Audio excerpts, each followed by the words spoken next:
Wabarakatuh. Perkenalkan, nama saya Najwa Saida dari Ulum Al-Hadis kelas DIAT. Saya akan menjelaskan maksud dari hadis terkait dengan merujuk pada 6 kitab. Yang pertama, syarah kitab Sahih Al-Bukhari. Innamal a'malu binniyati. Sesungguhnya amal perbuatan itu tergantung pada niatnya dan setiap orang mendapatkan sesuai dengan niatnya. Kitab Badul Wahyi, permulaan wahyu. Maksud hadis ini menekankan pentingnya niat dalam setiap amal. Amal seseorang dinilai berdasarkan niat yang mendorongnya, apakah ditujukan untuk Allah atau tujuan duniawi. Misalnya, sholat dengan niat ikhlas akan diterima, sementara niat untuk pamer akan ditolak.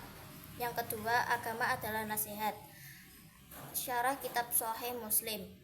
Ad-dinu anishatu.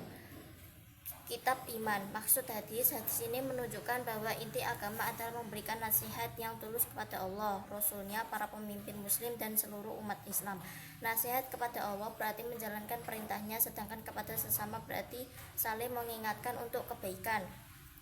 Yang ketiga, syarah kitab Sunan Abi Dawud.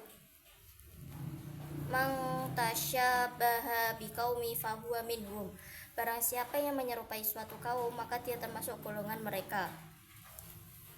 Kitab libas pakaian. Maksud hadis ini memperingatkan muslim agar tidak meniru budaya atau kebiasaan yang bertentangan dengan ajaran Islam.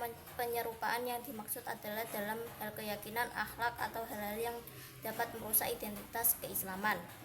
Yang keempat, syarah kitab Sunan At-Tirmizi. Khairukum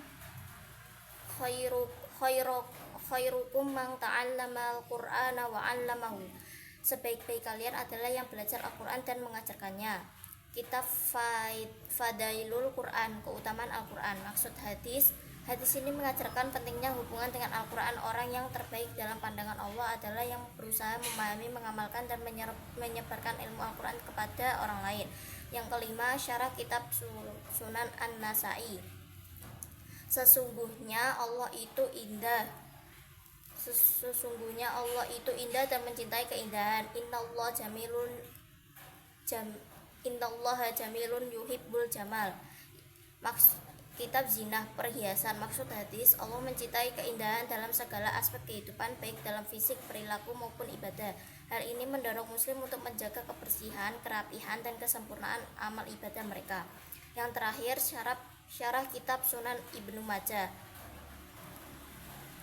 Tolabul ilmi faridatun al kulli muslimin. Menuntut ilmu itu wajib bagi setiap muslim. Kitab Muqaddimah. Maksud hadis ini menekankan kewajiban menuntut ilmu sebagai bagian dari keimanan. Ilmu yang dimaksud adalah ilmu agama dan ilmu duniawi yang bermanfaat, yang mendekatkan seseorang kepada Allah dan memberikan manfaat bagi umat manusia. Kesimpulan, setiap hadis dalam kitab-kitab ini memberikan ajaran inti dalam Islam, seperti pentingnya niat, nasihat, keindahan, ilmu, keutamaan berinteraksi dengan Al-Quran.